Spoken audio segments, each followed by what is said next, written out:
Peace, Black people. Welcome to Yemima's World, the Jelly Moose's Cafe. I am your hostess, Yemima, and it is good to be black in the land of the living once again. So, this segment is called Lunchtime Storybook Time. Storybook Time, Lunchtime. I don't know, I'm still playing with the title. But I wanted to go into the libraries and to read to kids, especially in inner city libraries, to read to kids some African and African American stories. And I reached out to just about every library here in the Hampton Roads area, and none of them returned my email for me to come out and do the story time. So I won't let that stop me because I can tell stories wherever I choose to. And I'm going to be telling some and reading some books online here on my YouTube channel, trying to get myself comfortable.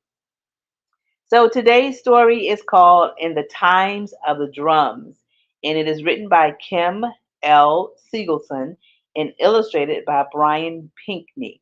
Now, Brian Pinkney is an amazing illustrator. I've seen some other books that he has done illustrations for.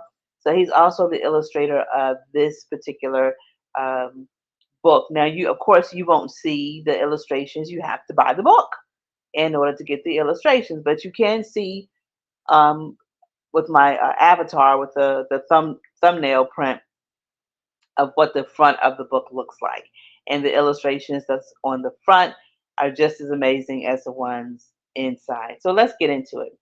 So in the long ago time before now lived live oaks trembled with the sound of drums, and some say it was a time when people could walk beneath the water.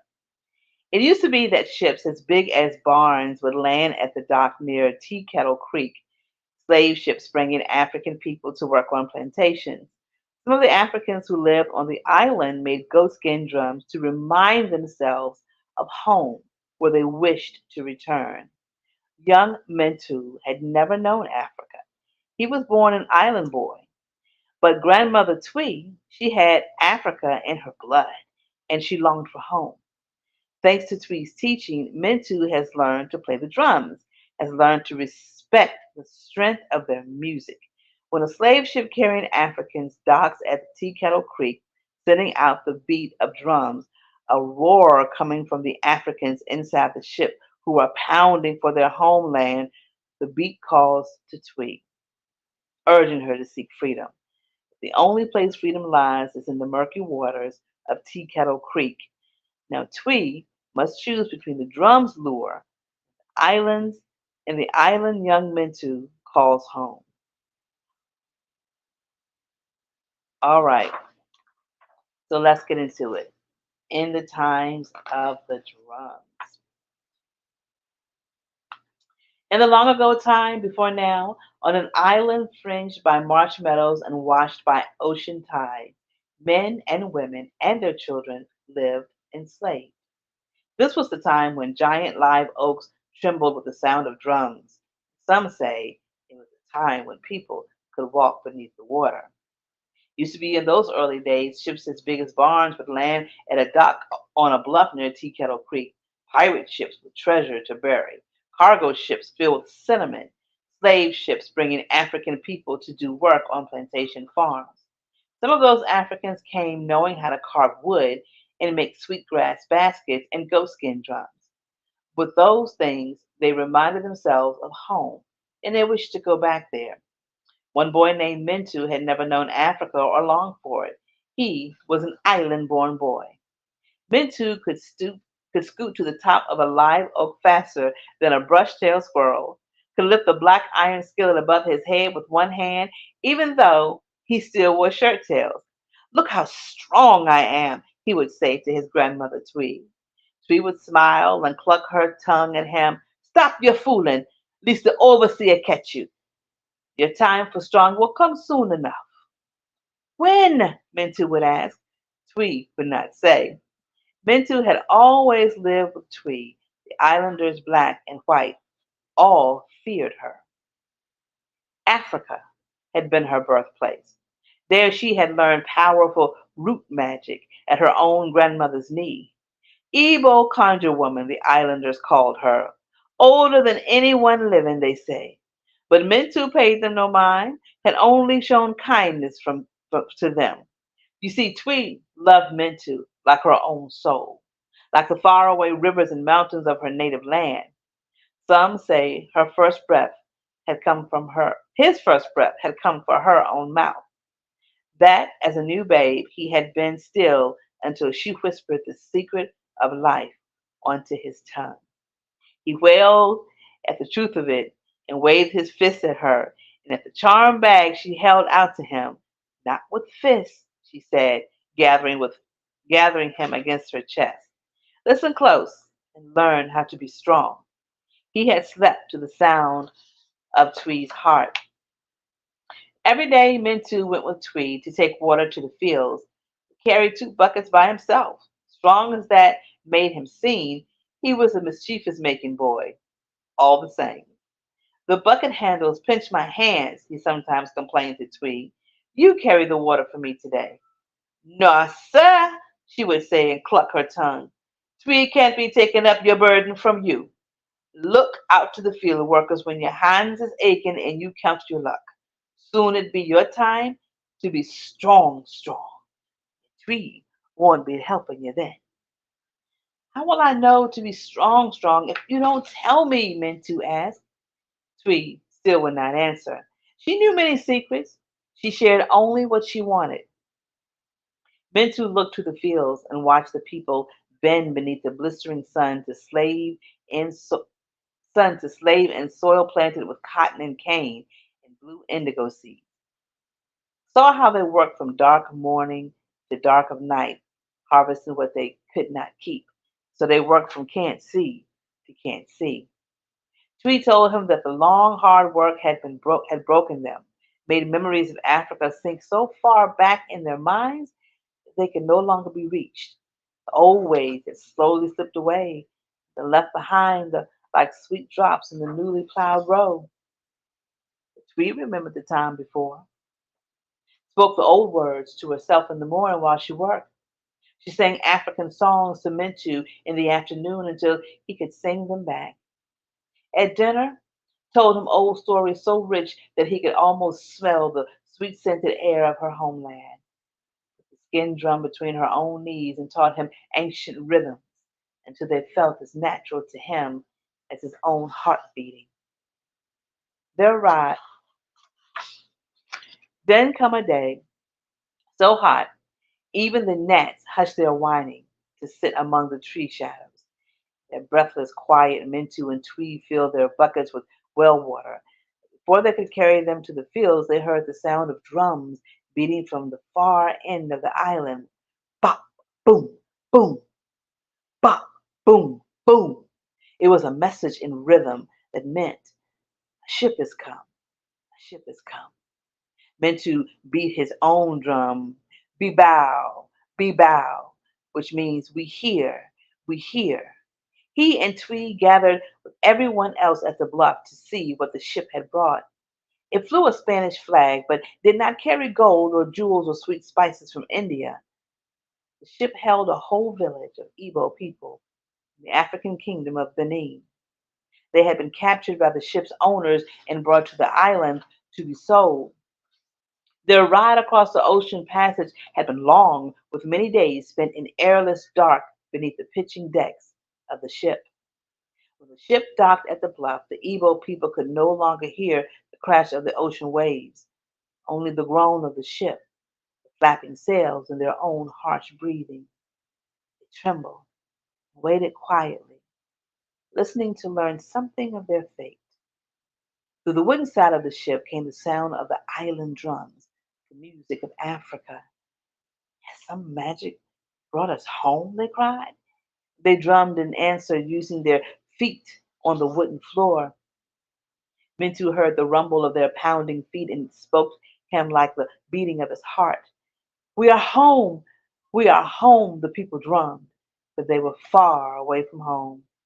Mintu and Twee watched the Igbo people brought up from the dark hole of the ship into the light, saw how they squinted into the sun, how they looked over unfamiliar marsh meadows in despair.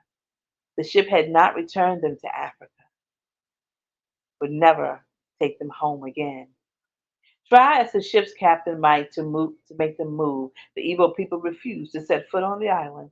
Mentu turned away when the overseer lashed them with his whip, but the people would not budge for the whip, just joined hands tightly together and began to chant a song in their own language. Mentu listened as though his soul lived in his ears. He heard trees' music in their song, old words from the place where she had been born. What are they saying, Twee? He asked. Sounds like magic. Twee's eyes glittered like moon sparkle on dark water. Old magic long forgot, boy, she said. The people want to go home. Say the water brought them across the passage and it can take them back for true. She hung her charm bag around Mintu's neck. That water can take me on, too, Mintu. You are old enough. Your time to be strong, strong is near. Mintu began to tremble. Will the water take me, Twee? I want to go with you. His grandmother shook her head. Water won't take you. You was born here. It won't take the others 'cause they forgot too much. But you haven't taught me all of your secrets, Twee, Mintu cried. You haven't told me when my time will come yet. Twee clucked her tongue at him. Still a mischief-making boy child. Twee has taught you many things, Mintu, more secrets than you think. But I will tell you one more. Your time to be strong, strong will come when your back is bent in the field and your hands are stuck full of cotton spurs. Because then the old ways will try to grow weak inside you. Don't let them. It takes mighty strength not to forget who you are, where you come from, to help others remember it too. Now, I must leave you, my child, my heart. Then Twee kissed Mintu's face, the dragonfly, took off running, and as she ran, the years melted from her like butter on an ash cake. Her back drew up straight, her hair grew dark and thick with braids, and her skin smooth until she looked like the young woman who had been taken from Africa those many, many years ago. The islanders feared Twee more than ever when they saw this happen, and they fell back to let her pass. No one tried to stop her. From the bluff, she held her hands out to the Igbo people on the dock and spoke to them. Come with me, my brothers and sisters, and I will take you home. Mintu wept. The people crossed the dock to join the young Twee on the land. The slave catchers tried to slip ropes around their necks and arms to hold them back, but couldn't. The rope slipped through flesh and bone like it was smoke and seawater. Twee clasped her hands with the Igbo people and led them down the bluff to the water's edge. Twee! Mintu called out to her, but she could not turn back, not even for him. She chanted as she led the people waist deep into the waters of Tea Kettle Creek. Mintu wiped away his tears and chanted with her in a voice as strong as he could make it. The water can take us home. The water can take us home. He tried to run to her, but found his feet fastened to the land so that he couldn't move. Twee and the other Igbo people lifted their faces to the sky as water crept over their shoulders and then their necks. But they kept walking as their chains snapped away. The water can take us home, they sang. The water, it can take us home. Their song dissolved into bubble and foam as Tea Kettle Creek swirled over the tops of their heads. Mintu's feet suddenly pulled away from the ground, and he ran to the water, but he couldn't see Twee or the Igbo people beneath its surface. In time, Mintu swore to everyone left behind that Twee and the Igbos had walked all the way back to Africa on the bottom of the ocean, pulling each other along the sandy floors, pushing aside seaweed like long grass. Their chains and their song will never leave Tea Kettle Creek. Others say, and the water will always be salty. Tears. The islanders called this place Ebo Landing, stopping stopped fishing there and never cast another net in Tea Kettle Creek for fear of pulling up those chains sunk deep down in the soft gray mud, shivered when snowy egrets rose from the marsh grass like spirits in the evening. As for Mentu, he learned to be strong, strong, fields beneath the blistering sun, just as Sweet told him. He sang her old songs to himself while he worked and to his children until they could sing them back to him. He told stories so rich that they wondered if he had lived in Africa himself. And he played rhythms on the skin drum until they felt their own hearts beat in time. Gave them their own drums, and they all played together. Mentu and his children, and they taught their own children. They taught theirs through slave time, freedom time, and on up until now. For truth is a mighty strength not to forget. All right, so that is in the times of the drum. So this book is basically another, uh, I guess, take on The People Could Fly by Virginia Hamilton. And if you've read that book, hers take place of a young girl in the field where she takes off flying, and this one takes place with the Igbo people walking on the bottom of the water back to Africa. But either way, whether it was flying Africans or Africans walking on the bottom of the waters, we found a way to get back to Africa. And so I suggest you pick up this book. I've read it, and I hope that you tune in and allow your children to listen to this story. It has a lot in the story. The first thing it talks about the drums. We know that the drums were one of the first things that were taken from us so that we could not communicate with each other, but we found a way around that to communicate with each other. And then it talks about passing down stories. So Twee taught Mintu, and even though she could not take Mintu back with her, she taught him enough so that when he grew up and had children, he would pass down those stories and songs to his children, and they would pass it down to theirs, and so on and so forth. And so, kids, if you're listening to it, and parents, if you're listening to it, think of something that has been passed down in your family from generations to generation. No matter how far back you think it goes, I promise you, it goes back several generations before that. Because you have to think, if you're thinking of a song or you're singing a song, an old song that maybe your grandmother taught you, then more than likely her grandmother taught her. And if her grandmother taught her, then her mother or grandmother taught her. So not even songs, but different sayings and different ways of speaking and different ways of pronouncing words. We get that from our ancestors, and we don't know how far back it goes. I know that growing up when babies were born, and we would teach the babies how to say thank you. For whatever reason, my mother would use the phrase tata, and that would mean thank you. Tata, thank you. I don't know where she got it from. She may have gotten it from her mom, who got it from her mom, and so on and so forth. But in the times of the drums is definitely a book about passing down that oral tradition of us, of American-born Africans, and a lot of things again that we do is passed down generations to generations to generations to generations. And I promise you, I bet you $1 to a donut, if we were to go all the way back, it would be all the way back to the times of when we were free and living in Africa. I hope you enjoyed the story. I will be doing these maybe twice a week. Definitely at least once a week. I'll be reading stories because I have a million, gazillion, thousand books. And so I'll be reading stories about Africans and African Americans, and I hope you enjoy it, and I hope you let your kids listen to it. So, look, until next time, you know the drill.